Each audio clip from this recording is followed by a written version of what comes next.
Friends, എല്ലാവർക്കും നമസ്കാരം. നിങ്ങളേവരും കാത്തിരിക്കുന്ന നയനയുടെയും ആദർശിന്റെയും ഇന്നത്തെ വിശേഷത്തിലേക്ക് എല്ലാ കൂട്ടുകാർക്കും സ്വാഗതം. എല്ലാവർക്കും നല്ലൊരു ദിവസം ആശംസിച്ചുകൊണ്ട് തന്നെ നമുക്ക് ഇന്നത്തെ വിശേഷത്തിലേക്ക് കിടക്കാം. അതിനു മുമ്പായിട്ട് ആരെങ്കിലും ഈ ചാനൽ ആദ്യമായിട്ട് കാണുന്നുണ്ടെങ്കിൽ ഇതുവരെ സബ്സ്ക്രൈബ് ചെയ്ത് വെച്ചിട്ടില്ല എങ്കിൽ തീർച്ചയായിട്ടും ഒന്ന് സബ്സ്ക്രൈബ് ചെയ്ത് വെച്ചോളൂ കേട്ടോ.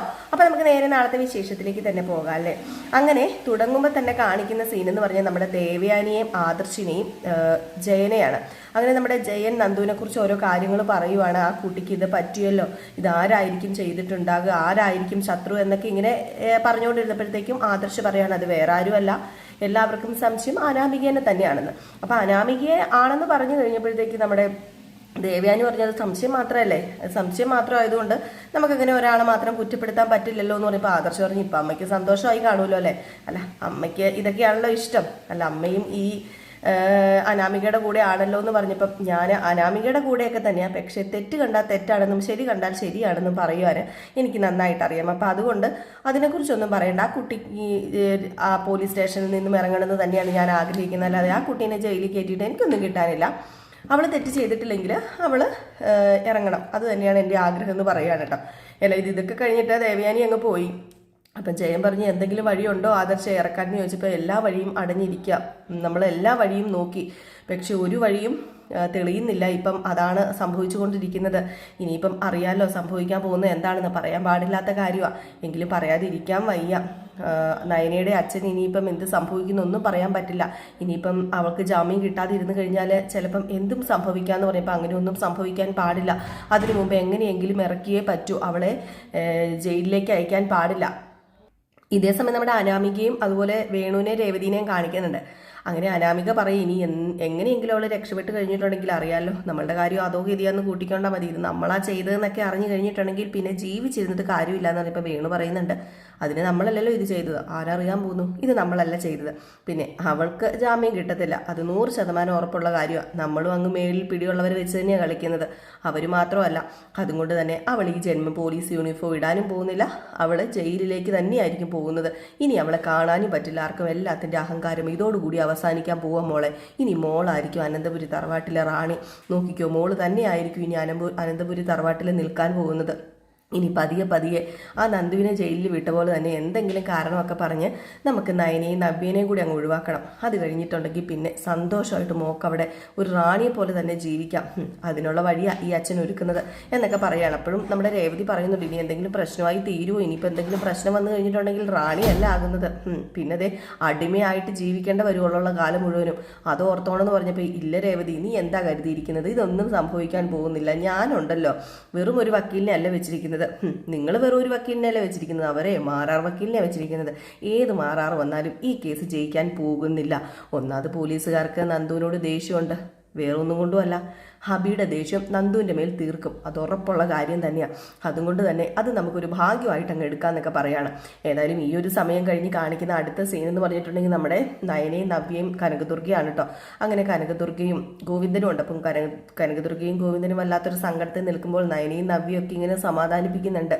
നവ്യാണെങ്കിൽ ഒന്നും കഴിക്കാത്തത് കൊണ്ട് തന്നെ കനകദുർഗ പറയുകയാണ് മോളെ, നീ ഇങ്ങനെ കഴിക്കാതിരിക്കരുത്, എന്തെങ്കിലും കഴിക്കണം, കഴിക്കാതിരുന്ന് കഴിഞ്ഞാൽ നിന്റെ കുഞ്ഞിൻ്റെ ആരോഗ്യം കൂടിയാണ് നശിച്ചു പോകുന്നത്.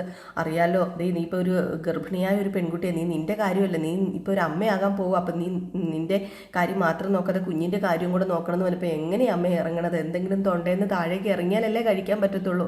നന്ദുവിൻ്റെ കാര്യം ഓർക്കുമ്പോൾ ആകെപ്പാടെ പേടിയാവുക എന്നുള്ളത് നയന പറഞ്ഞു. നവ്യേച്ചി മിണ്ടാതിരിക്കും, നന്ദുവിൻ്റെ കാര്യം ഓർത്ത് പേടിക്കുമൊന്നും വേണ്ട, നന്ദുവിനെ നമ്മൾ വെളിയിൽ ഇറക്കിയിരിക്കും. അങ്ങനെ വെളിയിൽ ഇറങ്ങിയില്ല എങ്കിൽ നോക്കിക്കോ, ഇതിന് പിന്നിൽ കളിച്ചവരെ ഞാൻ വെറുതെ വിടില്ല എന്ന് പറഞ്ഞപ്പം നവ്യ പറഞ്ഞു അത് പിന്നെ ചേച്ചി ഈ ധൈര്യം മുന്നേ തന്നെ കാണിക്കണമായിരുന്നു, ഉരുളയ്ക്ക് ഉപ്പേരി എന്ന് പറയുന്ന പോലെ മറുപടി കൊടുക്കണമായിരുന്നു. പഞ്ചപാപത്തിനെ പോലെ ഒതുങ്ങി നിന്നതുകൊണ്ടാണ് ഇതൊക്കെ സംഭവിച്ചത്.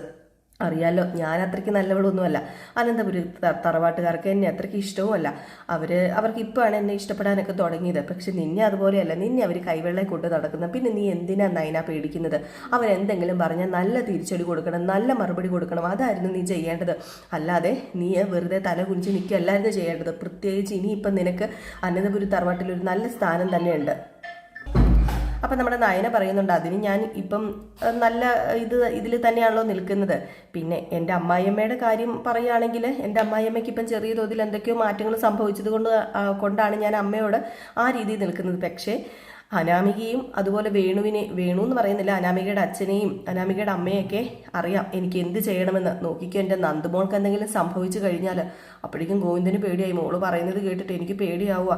ഇനിയിപ്പം നന്ദുമോൾക്ക് വല്ലതും സംഭവിക്കുമോ? നന്ദുമോൾ ഇറങ്ങാതിരിക്കുമോ? ഇല്ലച്ച, ഒരിക്കലും നന്ദുമോൾ ഇറങ്ങാതിരിക്കില്ല. നന്ദു വന്നിരിക്കും. നന്ദു, എൻ്റെ കൊക്കിന് ജീവനുണ്ടെങ്കിൽ നന്ദു ഇവിടെ എത്തിയിരിക്കും. ഞാനല്ലേ പറയുന്നത്, അച്ഛൻ സങ്കടപ്പെടരുത്. എങ്ങനെ സങ്കടപ്പെടാതിരിക്കും? അവളുടെ ആഗ്രഹം പോലെ അവൾക്ക് ഈ ഒരു പോലീസ് യൂണിഫോം അണിയാൻ പറ്റുമോ ഇല്ലോ എന്നൊക്കെ എൻ്റെ സങ്കടം ഇപ്പം. പക്ഷെ അങ്ങനെ പോലീസ് യൂണിഫോം അണിയാൻ പറ്റിയില്ലെങ്കിലും കുഴപ്പമില്ല. പക്ഷെ എൻ്റെ മോള് ജയിലിൽ പോകാതിരുന്നാൽ മതി. അത് കാണാനുള്ള ശേഷിയൊന്നും ജീവിച്ചിരിക്കുന്നിടത്തോളം കാലം എനിക്കില്ല. ഞാനിങ്ങ് മരിച്ചു പോയിട്ടാണേലും വേണ്ടില്ല എന്ന് പറഞ്ഞപ്പോൾ അച്ഛ ഇങ്ങനെയൊന്നും പറയരുതെന്ന് പറഞ്ഞ് നമ്മുടെ നയനെ ഇങ്ങനെ സമാധാനപ്പെടുത്തുകയാണ്. അപ്പം തന്നെ നമ്മുടെ ആദർശ് വന്നു കേട്ടോ. അപ്പം തന്നെ നമ്മുടെ ആദർശ് വന്നിട്ട് എന്ത് ചെയ്തു? ആദർശ് വന്ന് നയനെയും കൂട്ടിക്കൊണ്ട് പോവുകയാണ്. അപ്പം ആദർശം വാക്ക് കൊടുക്കുകയാണ്, നിങ്ങൾ വിഷമിക്കേണ്ട, നിങ്ങൾ സമാധാനമായിട്ട് ഇവിടെ ഇരിക്കുക, ഉറപ്പായിട്ടും കൊണ്ടുവന്നിരിക്കും. ഞാൻ എൻ്റെ കൊക്കിന് ജീവനുണ്ടെങ്കിൽ നന്ദുവായിട്ട് ഇങ്ങോട്ടേക്ക് വരത്തുള്ളൂ എന്നൊരു വാക്ക് കൊടുത്തിട്ടുണ്ട്. അപ്പം ആ ഒരു വിശ്വാസത്തോടൊക്കെ കൂടി തന്നെയാട്ടോ നമ്മുടെ കനകയും നവിയും അതുപോലെ തന്നെ നമ്മുടെ ഗോവിന്ദനൊക്കെ ആ വീട്ടിൽ നിൽക്കുന്നത്. അപ്പോൾ ഇതിനിടയിൽ അനി വീട്ടിലേക്ക് ചെല്ലുകയാണ്. അപ്പോൾ അനി വീട്ടിലേക്ക് ചെന്ന് കഴിയുമ്പോൾ ഇങ്ങനെ പല കാര്യങ്ങളും ഓർക്കുക. നന്ദു പറഞ്ഞ പല കാര്യങ്ങളും ഇങ്ങനെ മനസ്സിലിങ്ങനെ തികട്ടി എടുത്ത് ഇങ്ങനെ ഇരിക്കുമ്പോഴത്തേക്കാണ് അങ്ങോട്ടേക്ക് ജാനകി വരുന്നത്, കുത്തി വേദനിപ്പിക്കാൻ. ജാനകി വന്നിട്ട് പറഞ്ഞു, നീ ഇങ്ങനെ ഇരുന്നോ, നിനക്ക് എന്താ ഇത്രമാത്രം സങ്കടം? അവള് ജയിലിൽ പോകാൻ തുടങ്ങുന്നോണ്ടായിരിക്കും അല്ലേ? എടാ, അവള് ജയിലിൽ പോവുക തന്നെ ചെയ്യും. കാരണം അവളുടെ കയ്യിലിരിപ്പ് അങ്ങനെയാണ്. അവളെ ജയിലിൽ പോകണമെന്ന് ഒരു വിധിയുണ്ട്, അവള് ജയിലിൽ പോകാതിരിക്കില്ല. ആ വിധി മാറ്റി കുറിക്കാനേ അവിടെ ഉള്ളവർക്ക് കഴിവുണ്ട്. മാരാർ വക്കീലിന് കഴിവുണ്ട്. ആര് പറഞ്ഞു മാറ്റി കുറിക്കാൻ കഴിവുണ്ടെന്ന്? തെറ്റ് ചെയ്തവർ ശിക്ഷ അനുഭവിക്കുക തന്നെ ചെയ്യണം. അവൾ തെറ്റ് ചെയ്തിട്ടല്ലേ പോലീസ് അവളെ കൊണ്ടുപോയത്. എടാ, നീ അനാമിക മോളെ മനസ്സിലാക്കുക. അല്ലാതെ നീ നിന്റെ ഏടത്തിനെ അനിയത്തിനെയും തലയിൽ കയറ്റിക്കൊണ്ട് വെച്ച് നടന്നിട്ട് ഒരു കാര്യമില്ല മോനെ. നിന്റെ സമാധാനം പോവുള്ളൂ. അതെ, എൻ്റെ സമാധാനം പോയിട്ടിരിക്കുക തന്നെയാ. എൻ്റെ സമാധാനം കളഞ്ഞല്ലോ. അനാമിക ഇങ്ങോട്ട് കാലെടുത്ത് കുത്തിയതോടുകൂടി നിനക്ക് അങ്ങനെ തോന്നൂടാ. എടാ, വീട്ടിലിരിക്കുന്ന തങ്കത്തിനെ വീട്ടിലിരിക്കുന്ന സ്വർണത്തിനെ അറിയാതെയാടാ നീ വെളിയിലേക്ക് ഇറങ്ങി പോകുന്നത്. ആ ഒരു സ്വർണം പൂശിയ തങ്കത്തിൻ്റെ പുറകെ പോകുന്നത്. അതിൻ്റെ പെയിൻറ്റ് പോയി കഴിയുമ്പോൾ നീ അറിയും. പെയിൻറ്റ് പോകുന്ന സ്വർണം ഏതാന്നേ അമ്മ അറിയാൻ പോകുന്നതേ ഉള്ളൂ. അമ്മ കൂടുതൽ ഇനി എന്നോട് സംസാരിക്കണ്ട, എന്നെ ഉപദേശിക്കണ്ട. അമ്മ നേരത്തെ നയനെടുത്തെയും ഈ പറയുന്ന നന്ദുവിനെയൊക്കെ സ്നേഹിച്ചിരുന്നല്ലോ. അതുകൊണ്ട് ഇങ്ങനെ വീണ്ടും തിരുത്തി പറയുമ്പോഴേ അത് കേൾക്കാൻ ഒരു രസമില്ല. ആദ്യം മുതൽ ദേഷ്യവും വൈരാഗ്യം ഉണ്ടായിരുന്നെങ്കിലോ ഓക്കെ, ഇതിപ്പോൾ അങ്ങനെയല്ലല്ലോ. ഇടയ്ക്കാണല്ലോ ഈ പറയുന്ന എൻ്റെ അമ്മയ്ക്ക് ഏടത്തിയോട് ഇത്രയ്ക്ക് നീരസം തോന്നാൻ കാരണം. അതുകൊണ്ട് കൂടുതൽ സംസാരിക്കേണ്ട, നന്ദുവിനെ പുറത്തിറക്കുക തന്നെ ചെയ്യുന്നു പറഞ്ഞ് വെല്ലുവിളിച്ചിട്ട് നമ്മുടെ അനിയും പോകുന്നത് കേട്ടോ. അതായത് ഇത് കേട്ട് കഴിഞ്ഞപ്പോഴത്തേക്കും നമ്മുടെ ജാനകിക്ക് കലി വന്നിട്ട് അല്ലെങ്കിലും എല്ലാവരും കൂടെ വശീകരിച്ച് വെച്ചിരിക്കുകയാണല്ലോ എന്നൊക്കെ പറയുകയാണ്, എന്നൊക്കെ മനസ്സിൽ വിചാരിക്കുകയാണ്.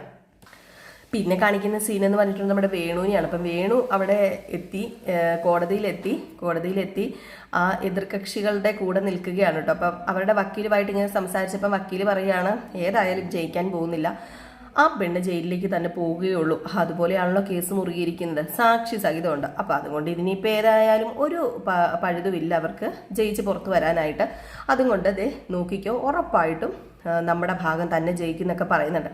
അപ്പം അവിടെ നമ്മുടെ നയനയും ആദർശും ഒക്കെ ഇത് കണ്ടുകൊണ്ട് വരികയാണ്. നവ്യ ഉണ്ട് കേട്ടോ. നവ്യ വീട്ടിലല്ല, നവ്യ ഇവരുടെ കൂടെ ഇങ്ങ് പോകുന്നായിരുന്നേ. അപ്പം നവ്യ ഉണ്ട്. അപ്പം ഇത് കാണുകയാണ്. അപ്പം നമ്മുടെ വേണു ഇങ്ങനെ നിൽക്കുന്നത് കാണുന്നു. അപ്പോഴത്തേക്കും തന്നെ നവ്യ പറയുന്നുണ്ട്, ദേ വന്നേക്കുക, കേസ് തോൽക്കാൻ വേണ്ടി റെക്കമെൻഡേഷന് വന്നതായിരിക്കും എന്നൊക്കെ ഇങ്ങനെ പറയാണ് കേട്ടോ നമ്മുടെ നവ്യ. അപ്പോഴത്തേക്കും തന്നെ വേണു ഇവരെ കണ്ടത് പെട്ടെന്ന് വന്നിട്ട്, കേസിന്റെ കാര്യം അറിയാൻ വേണ്ടിയാണ് ഞാൻ ഇങ്ങോട്ടേക്ക് വന്നത്. കേസ് ജയിക്കുമോ അതോ തോക്കുമോ എന്നറിയണമല്ലോ. ഏതായാലും ആ പെങ്കൊച്ചിൻ്റെ ഒരു ഭാഗ്യദോഷമേ, അല്ലാതെ ഇപ്പം എന്താ പറയുക, പോലീസിൻ്റെ യൂണിഫോം ഇടാറായതിൻ്റെ ആ ഒരു സമയം തന്നെ ഇങ്ങനെയൊക്കെ ഉണ്ടായല്ലോ. പിന്നെ പെണ്ണുങ്ങളാണെങ്കിലേ നിലത്ത് നിൽക്കണം, കയ്യിലിരിപ്പ് നന്നാകണം എന്ന് പറഞ്ഞപ്പോഴത്തേക്കും നയന പറഞ്ഞു, എൻ്റെ അനിയത്തിക്ക് ഒരു കുറവുമില്ല, എൻ്റെ അനിയത്തിയുടെ കയ്യിലിരിപ്പ് നല്ലത് തന്നെയാണ്, നിങ്ങളുടെ മകളുടെ കയ്യിലിരിപ്പ് നിങ്ങൾ നോക്കിയാൽ മതി എന്ന് പറഞ്ഞപ്പോൾ, അതെന്താ നയനെ നീ അങ്ങനെ പറഞ്ഞത്? എൻ്റെ മകൾ എന്ത് ചെയ്തെന്നാണ് നീ പറയുന്നത്? നിങ്ങളുടെ മകൾ ഒന്നും ചെയ്തിട്ടില്ല എന്നൊക്കെ ഇങ്ങനെ പറയുന്ന ആ ഒരു സമയത്താണ് പോലീസ് നമ്മുടെ നന്ദുവിനായിട്ട് വരുന്നത് കോടതിയിലേക്ക്. അങ്ങനെ നന്ദു വന്ന് ഇറങ്ങുന്നു. അപ്പം നന്ദു വന്ന് ഇറങ്ങുന്ന ആ ഒരു സീൻ കാണിച്ചിട്ടാട്ടോ ഇന്നത്തെ വിശേഷം അവസാനിക്കുന്നത്. അപ്പം എല്ലാവരും കാത്തിരിക്കുക, അടിപൊളി വിശേഷമാണ്. കുറച്ച് ലേറ്റ് ആയിപ്പോയി, അതുകൊണ്ട് ഞാൻ ഒത്തിരി ഡയലോഗൊന്നും ഇട്ടിന്ന് പറഞ്ഞിട്ടില്ല. പെട്ടെന്നൊരു 10 മിനിറ്റിൽ പറഞ്ഞു ഒതുക്കുന്നത് വേറെ ഒന്നും കൊണ്ടുമല്ല, കുറച്ച് സമയം ആയല്ലോ, നിങ്ങൾ വെയിറ്റ് ചെയ്തിരിക്കുകയാണെന്ന് എനിക്കറിയാം. ഇപ്പോൾ ഒരാളാണെങ്കിലും ഒരാൾ വെയിറ്റ് ചെയ്തിരിക്കുമല്ലോ നമ്മുടെ കഥ കേൾക്കാൻ വേണ്ടിയിട്ട്. സൺഡേ ആയതുകൊണ്ട് കുറച്ച് ഉറങ്ങിപ്പോയിട്ടോ, അതാണ് സത്യം. ഞാൻ പറയാറുള്ളതല്ല, എല്ലാ സൺഡേയും കുറച്ച് നേരം കിടന്ന് കൂടുതൽ ഉറങ്ങുന്ന സൺഡേ ആണ്. അപ്പോൾ അതുകൊണ്ട് അതുകൊണ്ട് കുറച്ച് നേരം കിടന്ന് ഉറങ്ങിപ്പോയി. പിന്നെ എണീറ്റ് കാപ്പിയൊക്കെ ഉണ്ടാക്കി വന്നു കഴിഞ്ഞപ്പോഴത്തേക്ക് സമയം ഇത്രമായി. അതുകൊണ്ടാണ് കേട്ടോ. അപ്പോൾ നാളെ നമ്മൾ കറക്റ്റായിട്ടും എന്ന് ചെയ്യുന്നത് പോലെ തന്നെ 7:30 തന്നെ ആയിരിക്കും കഥയുമായിട്ട് വരിക. അപ്പോൾ നിങ്ങൾക്ക് ഇഷ്ടപ്പെട്ടെങ്കിൽ തീർച്ചയായിട്ടും നിങ്ങൾ ലൈക്ക് ചെയ്യണം. അതുപോലെ തന്നെ ആരെങ്കിലും ആദ്യമായിട്ട് കാണുന്നുണ്ടെങ്കിൽ ഇതുവരെ സബ്സ്ക്രൈബ് ചെയ്ത് വെച്ചിട്ടില്ല എങ്കിൽ തീർച്ചയായിട്ടും സബ്സ്ക്രൈബ് ചെയ്യുവാനും മറക്കരുത്. പിന്നെ നമ്മുടെ രേവതിയുടെ സച്ചിൻ എങ്ങനെ നമ്മൾ ഇതുവരെ ഇട്ടിട്ടില്ല, പുറകെ അതുമായിട്ടും വരാട്ടോ. അപ്പോൾ എല്ലാവർക്കും ടാറ്റാ ബൈ ബൈ.